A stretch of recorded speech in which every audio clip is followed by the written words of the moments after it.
Bonjour à toutes et à tous. Bonne journée internationale des droits des femmes. Bienvenue dans cette édition du journal. 8 mars, journée internationale des droits des femmes. Cette année, la célébration a lieu au plan international sous le thème « L'égalité aujourd'hui pour un avenir durable ». Au Burkina Faso, l'on réfléchit sur les stratégies pour une meilleure protection des femmes dans un contexte de défis sécuritaires et sanitaires. L'on en parle dans cette édition. Également, dans cette édition, nous vous proposons des reportages sur des femmes battantes.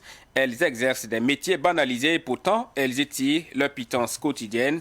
Vous allez les découvrir dans quelques instants. Une fois de plus, bienvenue à tous. 8 mars, c'est la journée internationale des droits des femmes. Cette année, la célébration a lieu au plan mondial sous le thème « L'égalité aujourd'hui pour un avenir durable ». Au Burkina Faso, la journée est célébrée sous le thème « Défis sécuritaires et sanitaires, quelle stratégie pour une meilleure protection des femmes ». Le président du Faso a invité les femmes à jouer pleinement leur rôle pour l'avènement du Burkina Faso nouveau. Et dans son message, le ministère en charge du genre et de la famille a indiqué de son côté que ce thème invite à la solidarité de l'ensemble des Burkinabés face aux importantes conséquences de la double crise sanitaire et sécuritaire sur les populations en général et particulièrement sur les femmes.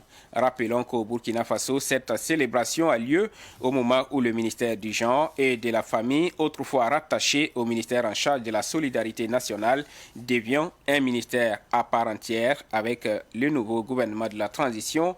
La nouvelle ministre s'appelle Salimata Nebie Konombo.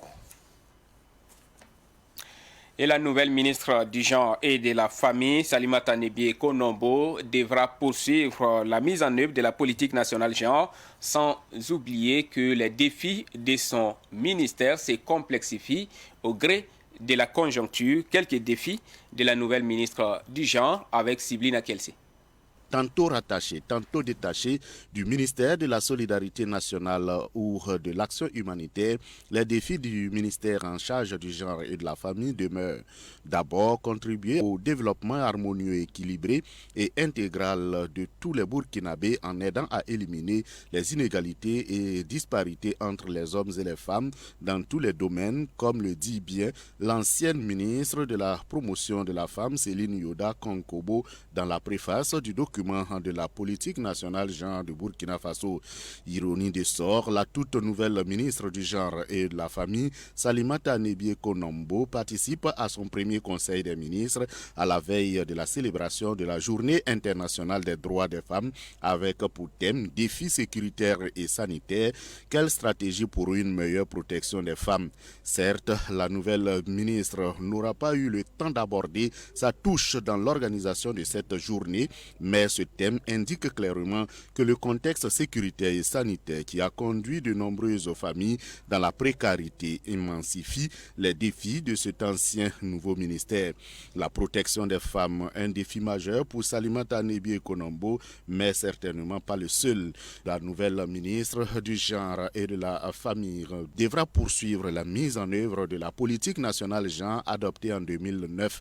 Le document prévoit 7 axes stratégiques dont entre autres l'amélioration de l'accès égal des hommes et des femmes aux sphères de décision, la promotion du respect des droits et l'élimination des violences et la promotion du genre pour un changement de comportement en faveur de l'égalité entre les hommes et les femmes dans toutes les sphères de la vie socio-économique. Allons-y à présent à la découverte de femmes battantes. La vente de légumes à domicile fait partie des métiers banalisés au Burkina Faso. Pourtant, c'est un métier à travers lequel de nombreuses femmes s'en sortent. Siblina Kelsey est allée à la rencontre d'Élise Minougou, une vendeuse de condiments à domicile dans le quartier Sandogo, arrondissement 7 de Ouagadougou. Suivons son reportage. Élise Minougou est une vendeuse de légumes à domicile à Sandogo, au secteur 33, précisément dans la zone non lotie. Elle exerce ce métier depuis 6 ans maintenant. Élise Minougou quitte la maison à 4 h du matin pour l'achat de ses légumes au marché de Pissy. Elle les revend à domicile chaque jour. Élise Minougou a d'abord débuté son commerce avec des arachides, des cacahuètes, du gombo sec et de la tomate sur une petite table. Aujourd'hui, c'est-à-dire 6 ans après, c'est pratiquement une boutique. Dame Élise Minungu se réjouit parce qu'elle arrive à subvenir à ses besoins. J'ai commencé avec des arachides, des cacahuètes, du gombo sec et de la tomate. C'est petit à petit que je suis arrivée à ce niveau. Je suis contente. Ce qui a changé dans ma vie, c'est que j'arrive à subvenir à mes besoins et je pense que c'est un travail. Je suis contente parce que les gens viennent acheter mes condiments. J'ai commencé avec un chiffre d'affaires de 5 000 francs. Mais aujourd'hui, je rends grâce à Dieu car je peux acheter les condiments à 50 000 francs ou 75 000 francs.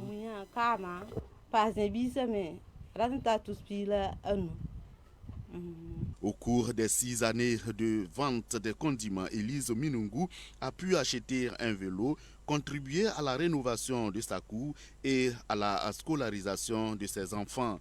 Elle vient d'acheter une moto de marque Cirrus. J'ai pu acheter un vélo, rénover ma maison et acheter une moto le 2 mars passé. Ce à quoi je pense dans le futur, c'est de pouvoir régler les problèmes de ma famille.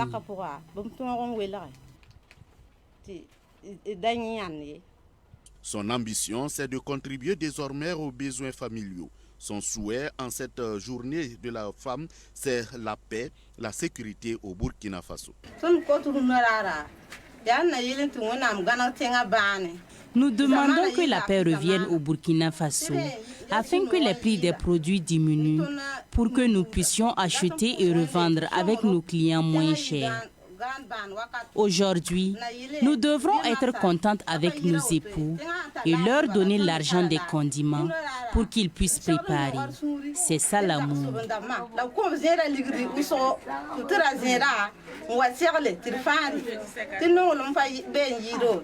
La vente de condiments à domicile est un métier qui, comme les autres métiers, permet à la femme qui l'exerce de satisfaire ses besoins familiaux.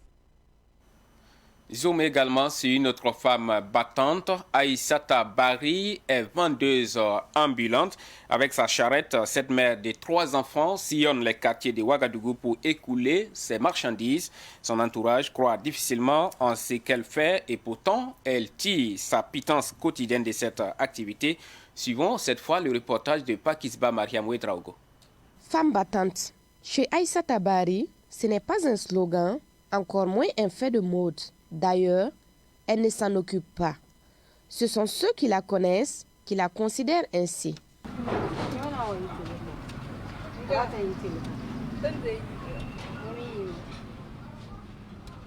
Tous les jours, Dame Bari tient dans cette charrette, apparemment négligeable, la pitance de sa famille composée de 3 enfants et de son mari victime d'AVC depuis 6 ans. Ils disent que je ne vends pas de bonnes choses, que je me fatigue en me promenant pour rien, qu'il n'y a pas le marché. Effectivement, ils ont raison.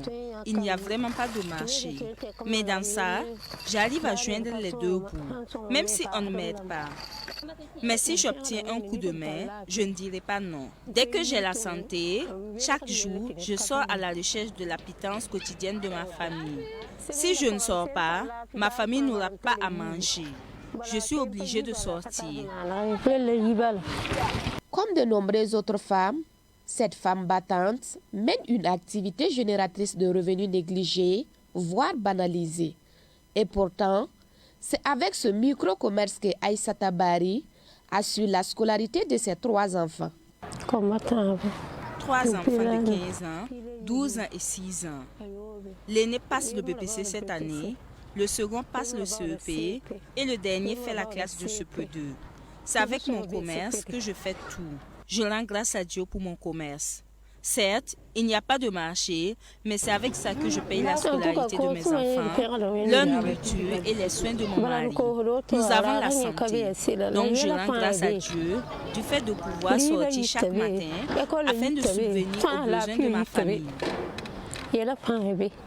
Les réalisations de Dame Bari pour protéger son foyer et sa famille sont nombreuses et énormes, mais plutôt discrètes. C'est le propre même de la femme burkinabé, sinon même africaine. Être la force tranquille.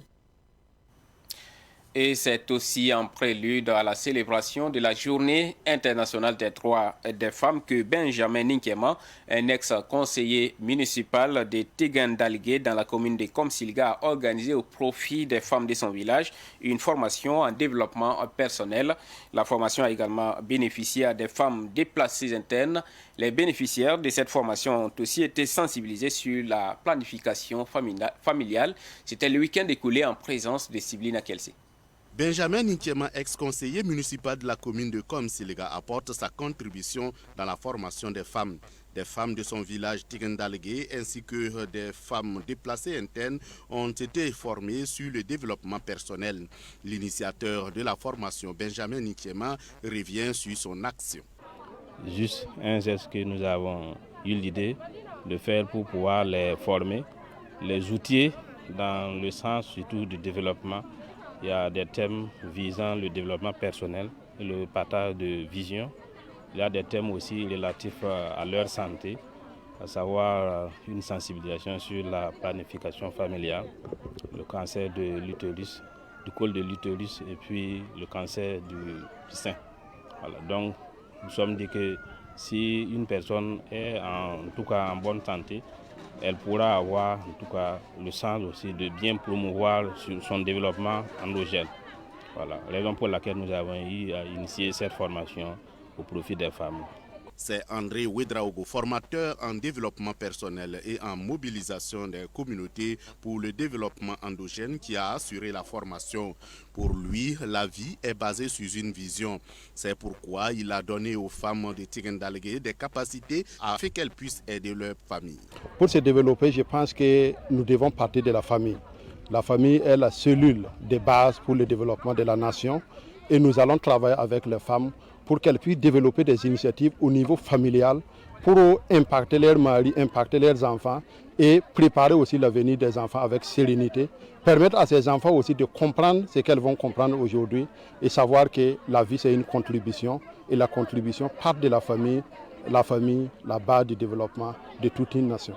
À l'occasion de cette formation, les femmes ont aussi bénéficié d'une sensibilisation sur la planification familiale, le cancer du col de l'utérus et du sein. Les femmes de Tigandalgué et les femmes déplacées internes se sont réjouies de cette formation qui est intervenue à quelques jours de la Journée internationale de la femme 8 mars. Le gouvernement de la restauration et de la refondation du président Paul-Henri Sandaogo Damiba et du Premier ministre Albert Ouedraogo s'est réuni pour la première fois hier. Au sorti de ce premier conseil des ministres, seul le Premier ministre s'est adressé aux médias. Issa Oumaratié et Abdoulaye Kinda étaient au palais de Kossiam pour Savane Média.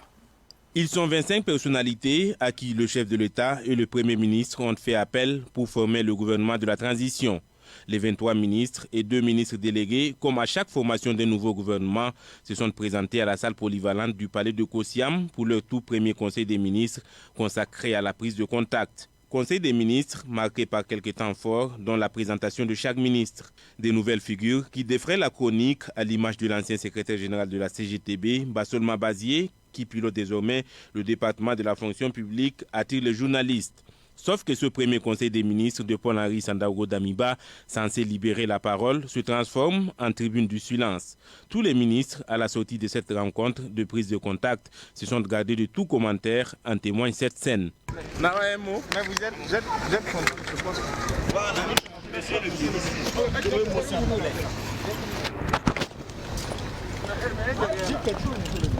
Donc, vous êtes très attendu. Je sais donc, ce sont des ordres militaires ou quoi? Personne ne parle. Voilà au moins 2 mots pour cette prise de contact. À quand la prochaine augmentation des salaires? Excusez. On génère en augmente les salaires quand? Merci beaucoup. Voilà, le général peut parler maintenant. Merci beaucoup. Vous avez passé sur le C'est bon.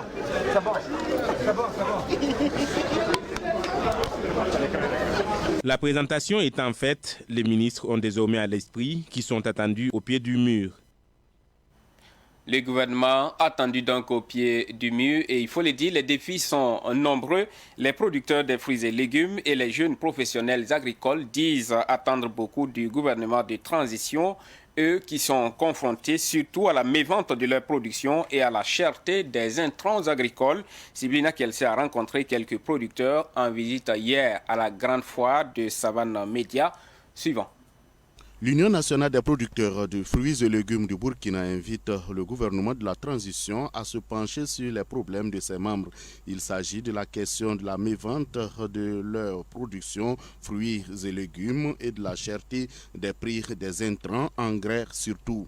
Raphaël Convolbo, président de l'Union, souhaite rencontrer le ministre du Commerce et celui en charge de l'agriculture pour exposer leurs problèmes. C'est la transition. À Moré, quand on veut dire la transition, lui, il peut gérer le problème sans problème, sans problème. Tout ce qui ne va pas, il règle. Donc nous attendons cette transition-là, de régler le problème-là. Puisque eux, ils s'en foutent, c'est la transition. Eux, ils règlent le problème tel qu'il est. Tel qu'il est. Si nous vendons à 200, les autres pays qui viennent là, ils doivent accepter à 200. Si nous le vendons à 100 francs, les autres pays qui viennent doivent accepter à vendre ça à 100 francs. Ils ne doivent pas dévier. Donc la transition, nous les attendons à impliquer ce chose-là, ces prix-là et ces règlements pour nous aider. Le prix d'engrais là, c'était à 17 500, c'est devenu à 35 000. Et le même vrai, l'engrais là, on ne peut plus avoir ça. C'est le faux engrais qui est là à 35 000 francs. Le président de la Fédération nationale des jeunes professionnels agricoles, Hassan Sam, lui souhaite que les autorités de la transition prennent en compte les acteurs agricoles dans la mise en place des entités de la transition. Nous voulons en tout cas que ces gens-là puissent être des autorités exemplaires qui puissent défendre et choisir des leaders qui puissent défendre nos acquis. Parce que quand on parle aujourd'hui des acteurs paysans, et il y a de ces acteurs-là que les autorités s'adressent et que les fédérations, les unions ne sont pas impliquées. Quand on parle aujourd'hui de la mise en place des entités de la transition, nous ne sommes pas pris en compte. Concrètement, nous voulons que nous soyons en tout cas ayant un minimum de représentabilité au sein de cette transition-là pour mieux défendre nos acquis. Parce qu'aujourd'hui, si nous parlons aujourd'hui de la mévente, une chose est de produire, mais une chose est de vendre. Si aujourd'hui l'État avait cette volonté de faire des contrats au niveau communal et au niveau provincial et régional, comme je dirais le CCVA a fait au niveau de l'ANACAD, ça allait aujourd'hui soulager nos producteurs aujourd'hui qui n'arrivent pas à écouler leurs produits. Signalons que des producteurs des fruits et légumes étaient dimanche à Savane Média pour la visite de la grande foire Savane Média. Toute autre actualité également, des revendications. Les promoteurs d'établissements privés laïcs du Burkina sont montés au créneau hier à travers une conférence de presse. Ils disent être victimes d'abus de pouvoir de la part du secrétaire général du ministère en charge de l'enseignement supérieur, toute chose qui pourrait selon eux engendrer la fermeture d'établissements supérieurs au Burkina Faso. Mais qu'appelle-t-il abus de pouvoir? On en sait davantage avec Fatih Sankara. L'Union nationale des établissements d'enseignement privé laïque, UNEPL, n'est pas contente des agissements du secrétaire général du ministère en charge de l'enseignement supérieur. Le SG du dit ministère aurait abusé de son autorité vis-à-vis des institutions privées d'enseignement supérieur IPS. Le secrétaire général leur a infligé des sanctions financières de plus de 4 millions de francs CFA chacune. Nous avons constaté que le secrétaire général du ministère en charge de l'enseignement supérieur, profitant de sa position, a infligé des sanctions lourdes aux institutions privées d'enseignement supérieur, sous prétexte que ces établissements n'ont pas choisi un seul domaine de formation, alors qu'un décret l'exigerait. Nous avons lu le décret et nous constatons que le décret ne l'exige pas. Les établissements privés ne peuvent plus obtenir de visa pour faire la publicité de leur formation. Les établissements privés ne peuvent plus obtenir d'autorisation pour l'extension sur de nouveaux sites ou pour l'ouverture de nouvelles filières. le secrétaire général, rompant le dialogue social, exige que les institutions privées qui ont obtenu en bonne et due forme des autorisations pour ouvrir des filières dans différents domaines ferment les filières et ne s'en tiennent qu'à un seul domaine sans que l'on ne puisse proposer de solutions pour les étudiants qui sont déjà dans ces filières. Est-ce que infliger des sanctions lourdes à des institutions pour les amener à fermer et à mettre les étudiants dans la rue constitue une expédition d'affaires courantes? Nous nous posons des questions. L'UNEPEL exhorte les nouvelles autorités à prendre à bras le corps leurs préoccupations. Des milliers d'étudiants risquent de se retrouver dans la rue si rien n'est fait. Nous demandons premièrement la levée sans délai des sanctions qui ont été infligées aux institutions privées d'enseignement supérieur. Nous demandons aux autorités de revenir à la table de négociation pour que nous puissions ensemble trouver une solution à la crise, parce qu'il y a des conditions préalables qu'il faut remplir et nous voulons discuter de ces conditions-là avec les autorités. L'UNEPEL appelle les dirigeants à s'acquitter de la dette de l'État de plus de 2 milliards de francs CFA due aux établissements d'enseignement privés laïques. Et nous parlons des cultures dans cette édition. Le top départ de la 9e édition des journées culturelles du Wemba a été donné le 3 mars dernier et se poursuit jusqu'à demain, 9 mars prochain, 9 mars donc à Lumbila. C'est un panel sur l'origine du Wemba, sa signification, son importance dans la chefferie traditionnelle qui a inauguré les activités. Pakisba Mariam Ouedraogo nous en dit davantage.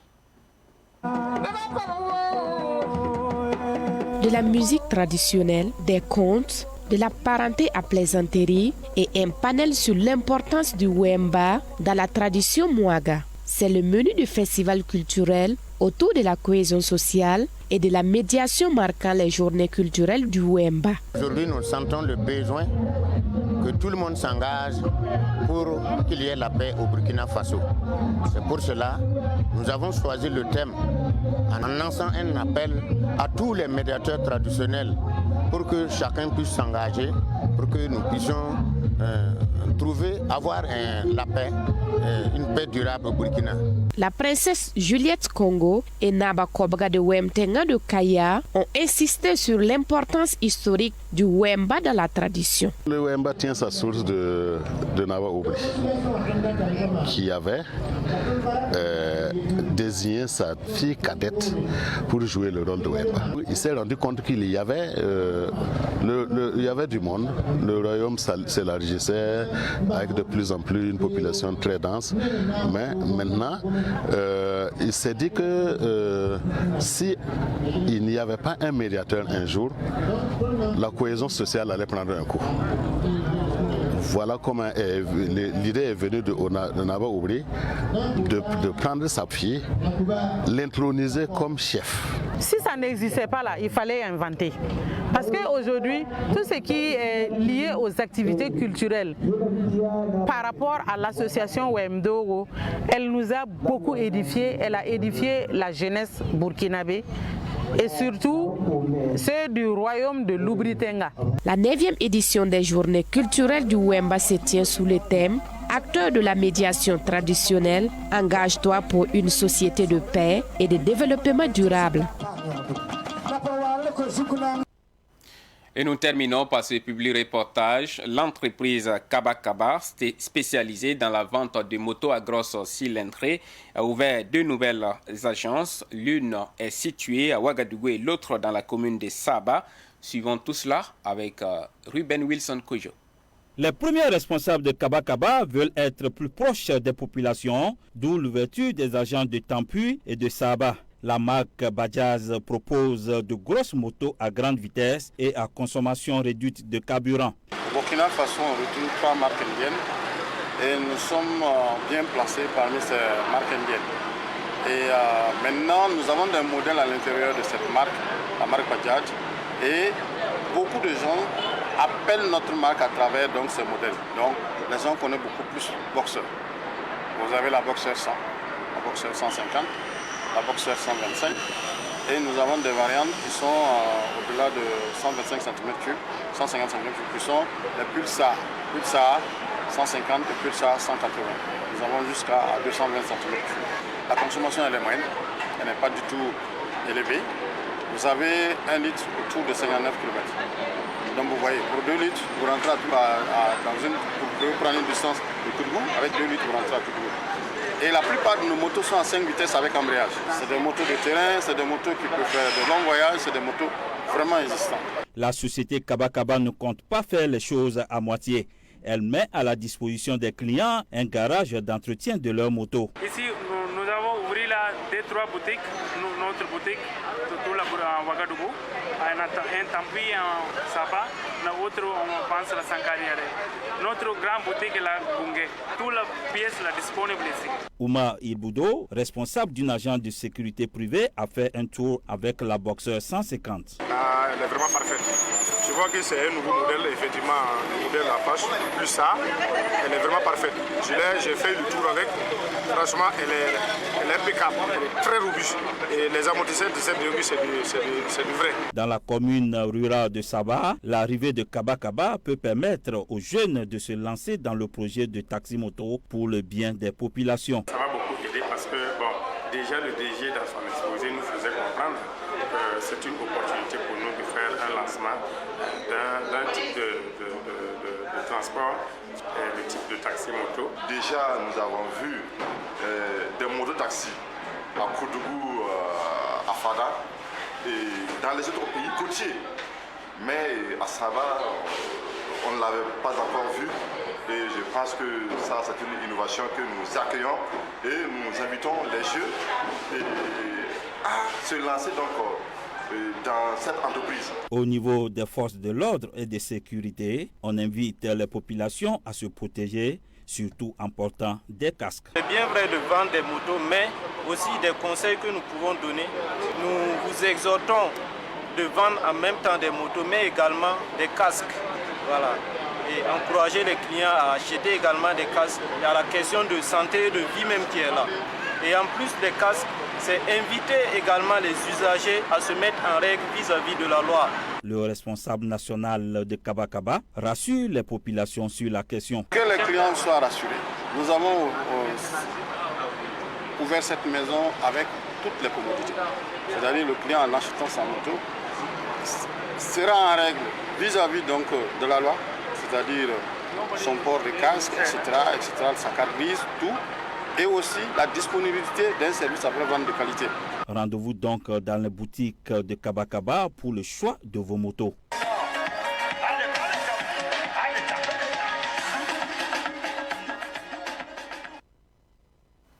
Voilà, et l'on s'arrête ici pour cette édition de midi de ce mardi 8 mars 2022. Très bonne fête de la femme à toutes et à tous et à vous, chères dames qui nous avez suivis de bout en bout. Excellent après-midi.